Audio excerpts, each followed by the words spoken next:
Nós separamos o dia de hoje, que é quarta-feira pré-feriado, para falar de um assunto extremamente importante e urgente. Eu sei que muita gente aproveita que vai viajar e acaba se excedendo nas festas, no encontro com os amigos, ou aproveita que tem um feriado prolongado, mesmo que não viaje, para também passear, festejar, e aí acaba cometendo um grave erro, que é beber, e principalmente beber em excesso. O consumo abusivo de álcool cresceu 31,1% na população brasileira nos últimos 6 anos. É um crescimento muito grande. E isso, infelizmente, foi especialmente entre os jovens e as mulheres jovens. Os dados constam do segundo levantamento nacional de álcool e drogas, divulgado no mês passado por pesquisadores da Universidade Federal de São Paulo. E os estudos também indicam que o índice de mortalidade entre dependentes de álcool no Brasil está próximo do registrado entre usuários de crack. Gente, é muito preocupante, é algo que deixa a gente entristecido. E é por isso que hoje o Vida Melhor fala sobre esse assunto. A gente traz o tema alcoolismo e, para me ajudar a conversar sobre esse tema, eu recebo hoje a Mara Silvia Carvalho de Menezes, que é a presidente do Conselho Deliberativo da Federação de Amor Exigente, que é um trabalho sério, um trabalho lindo, cofundadora do COMEN, Conselho Municipal de Entorpecentes de Campinas. Ela foi membro do CONAD, Conselho Nacional de Políticas sobre Drogas, atuante no Amor Exigente, que é um programa de autoajuda, apoio e orientação aos familiares de dependentes químicos. Ela é autora de 3 livros, Amor Exigente para Professores e Prevenção com o Amor Exigente. E desde 1996, ela é nossa colega de trabalho, apresenta na Rede Vida de televisão o programa semanal sobre o amor exigente. E eu estou feliz que ela está aqui para a gente falar sobre esse assunto com muito amor, com muito respeito e responsabilidade. Mara, obrigada por ter vindo. Obrigada, é uma alegria estar aqui com você, claro. A alegria é nossa e o intuito aqui é realmente ajudar quem está em casa. E vamos fazer isso com muita responsabilidade e carinho. Vamos sentar ali para a gente bater um papo? E aí, Mara, eu queria aproveitar, eu já fiz um pouco da sua apresentação, é uma apresentação extensa, porque a Mara é uma pessoa incrível, né? Daquelas que passa pela vida deixando marca positiva. Mas aí eu queria te perguntar algumas coisas até para o nosso telespectador entender como é que tudo isso começou e como é que começou o trabalho de Amor Exigente.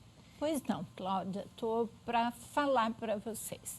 Realmente um trabalho que hoje tem 29 anos, começou em 1984, com a chegada de um jesuíta americano que veio para o Brasil para ajudar as pessoas mais carentes.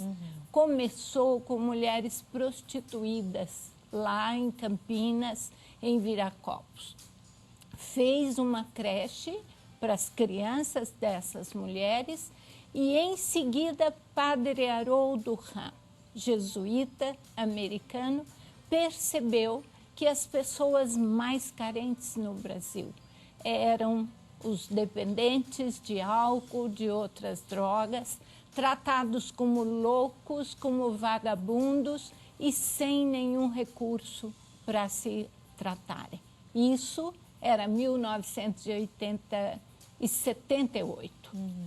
Padre Haroldo começou a primeira comunidade terapêutica, uma das primeiras, tratando dependentes químicos.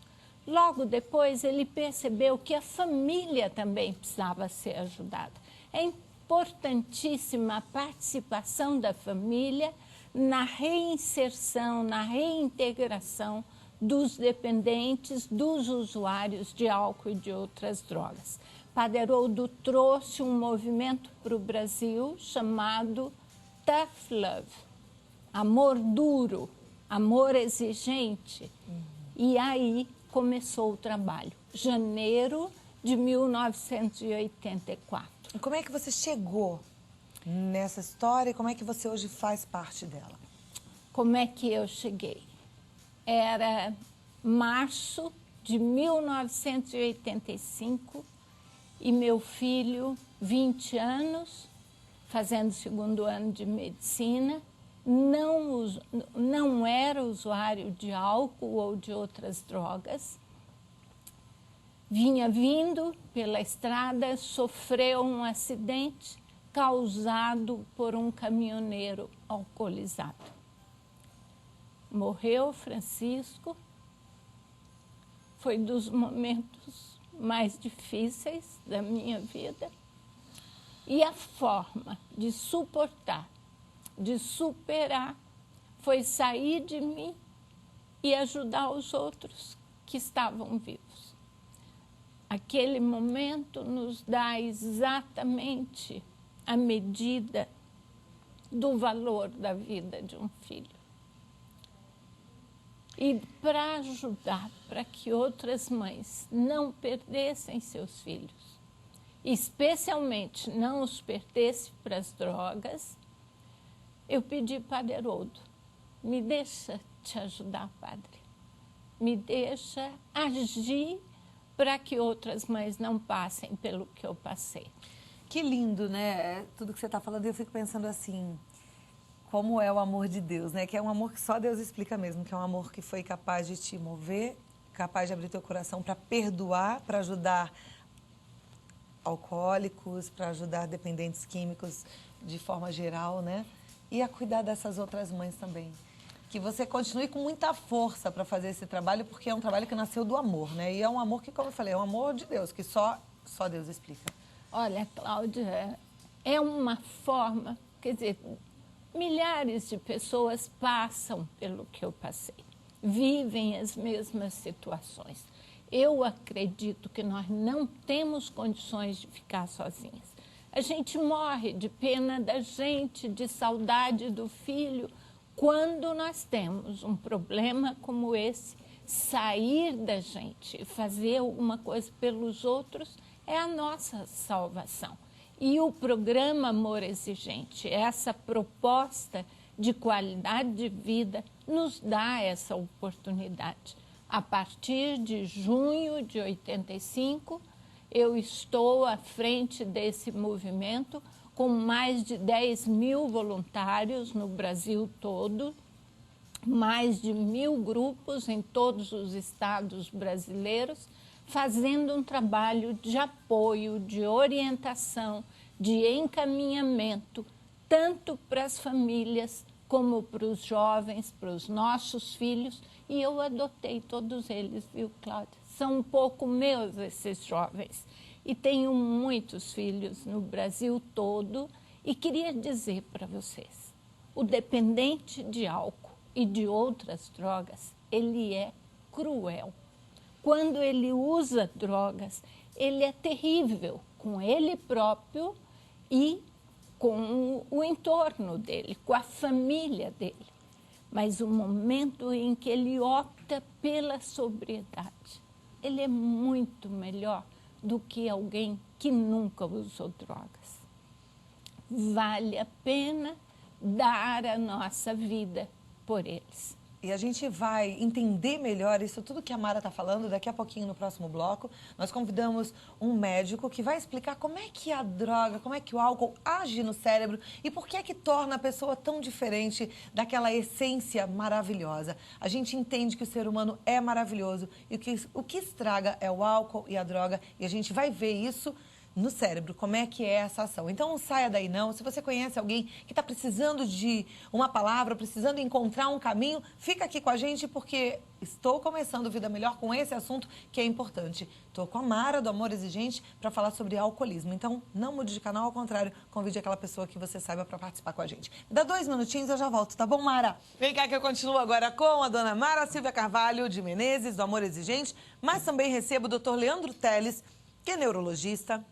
Tem mais de 100 aulas ministradas ao curso de Medicina da Faculdade de Medicina da USP e vai nos ajudar a entender como é que o álcool atua no cérebro, o que é que faz com o cérebro. Muito obrigada, doutor, por ter vindo. Uma honra recebê-lo, viu? É meu. Eu já vi que você trouxe um cérebro ali pra gente aprender um pouco mais sobre ele. Eu trouxe dois cérebros, o meu... O seu e esse aí, né? O seu é melhor, porque o seu pensa de verdade, né, doutor? Mas muito obrigada. Estava conversando com a Mara um pouquinho sobre o trabalho do Amor Exigente, sobre o que o álcool faz e o quanto ele é prejudicial para o ser humano. E ela falou uma coisa muito bonita, né? Que o álcool pode deixar assim, a pessoa muito cruel, com reações muito complicadas, mas a essência da pessoa é boa. Então vamos imaginar que eu tenho aí na sua mão um cérebro bom. O que o álcool faz com ele? Então, quando a gente pensa em álcool, a gente sempre às vezes pensa no fígado, no pâncreas, peito de esquece frango o cérebro, com- né? Então, o álcool ele é uma doença aguda, então ele pega o cérebro de forma aguda, e também é uma doença, o alcoolismo é uma doença crônica. Então, a gente vai dividir nessas duas vertentes. Primeiro, a pessoa que bebeu um belo dia em excesso, então o que vai acontecer com o cérebro? E depois tem aquela pessoa que bebe de...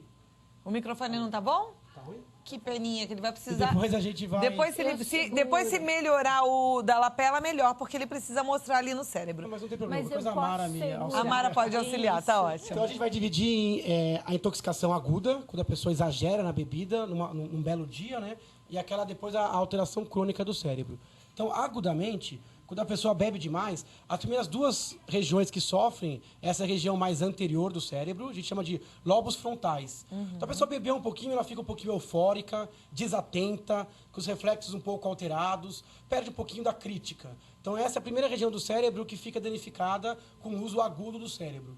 Aí, a outra região é essa região mais posterior, essa região escura, olha. Então, a região, aqui estão os olhos na frente, aqui a nuca, né? Essa região aqui que a gente chama de cerebelo.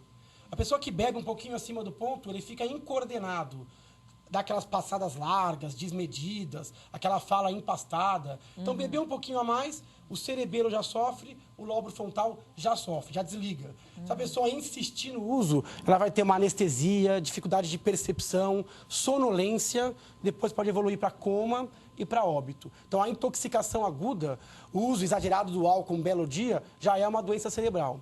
Só que isso é uma doença aguda e irreversível. A pessoa descansa, no dia seguinte vai ter a ressaca, dor de cabeça, dor no corpo, um sono que não é reparador, cansaço, mas as células vão se recuperar. É uma alteração funcional. Agora, o uso repetido do álcool vai lesando de forma irreversível o cérebro. O cérebro ele tem um empobrecimento de algumas conexões, atrofia. Então, tem casos de demência, casos de esquecimentos graves, de pessoas que usaram álcool por muito tempo, casos de incoordenação motora irreversível, de pessoas que beberam muito.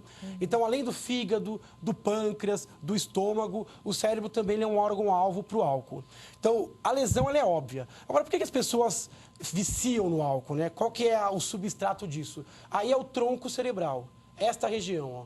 Então, a região lá dentro do cérebro, uma região bem antiga, a gente chama de sistema de recompensa, Cláudia. Então, a pessoa bebe, ela tem liberado no cérebro um neurotransmissor chamado dopamina, que dá um prazer, bem-estar. E a pessoa passa a ficar à mercê desta sensação. Então, ela busca na droga, não mais o gosto, o sabor, mas alguma coisa que ela não consegue encontrar em outro lugar, que é essa substância. Então, é muito difícil vencer o vício, o abuso, o uso quanto mais repetido de álcool. Para isso, tem que realmente se cercar de bons profissionais, família, grupos como o da Mara, né? Qualquer pessoa que bebe com frequência, ela vai acionar esse transmissor que vai dar essa sensação de prazer e isso vai causar uma dependência? Sim. Agora, Porque tem gente que fala assim, eu acho que eu posso beber, que eu nunca vou virar um alcoólatra. Então, tem pessoas que são um pouquinho mais resistentes. O difícil é que você não consegue saber quem é um, quem é outro, né? Até que a doença já esteja estabelecida. Então, a gente tem, no Brasil, em torno de 10, 15% de pessoas que são dependentes do álcool. É uma taxa extremamente alta. Agora, tem pessoas que passam mal quando usam álcool por questões genéticas. Essa pessoa já é afastada do álcool, né? Agora, jovens, de modo geral, principalmente homens, apesar que o alcoolismo está crescendo também entre as mulheres, são pessoas com uma susceptibilidade maior. Pessoas que têm familiares alcoólatras ou usuários de drogas também têm uma chance maior. Então, jovens, homens, pessoas com história familiar, essas só estão em maior risco. Ou seja, é melhor não chegar perto. Então, o ideal seria não chegar perto. Então, se você não consegue saber se você é aquela pessoa que vai ter o risco de abuso, por quê? Porque o álcool transforma a pessoa. A gente já viu. O álcool, na hora que ele entra no cérebro, ele muda. E você é o seu cérebro, obviamente. Então, se você é mudado, as suas escolhas também mudam. Então, a pessoa fala, eu sei a hora de parar. Mas quando o cérebro transforma você em outra pessoa, essa outra pessoa pode não saber a hora de parar. Então, é um caminho sem volta, é um efeito dominó. Eu vou tomar um pouquinho mais, porque eu fico mais solto, menos tímido, mais um pouquinho, aí eu me torno inconveniente, coloco minha família em risco, as pessoas que não têm nada a ver com isso em risco. Eu sei que se eu beber eu não devo dirigir, mas eu bebo, me transformo e acho que posso dirigir. Então, por isso, aí está o grande problema na questão do álcool. Ele transforma você numa outra pessoa. A gente vai conversar daqui a pouquinho com um senhor já, né? Ele já não é tão rapazinho, né?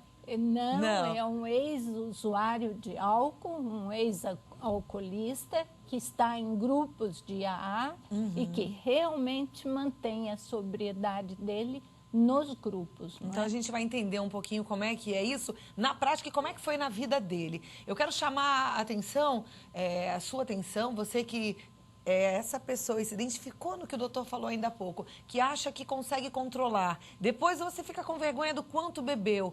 Para o próximo bloco, porque a gente também vai falar de como é que é feito o tratamento e mostrar para você que existe sim luz no fim do túnel e que essa situação pode ser diferente amanhã. Na verdade, vamos começar hoje, não é isso? Começar já, não é, doutor? A gente vai conversar daqui a pouquinho mais e eu vou dar um tempinho para a gente receber o nosso próximo convidado e a gente vai ter um tempo para bater mais papo aqui, ok?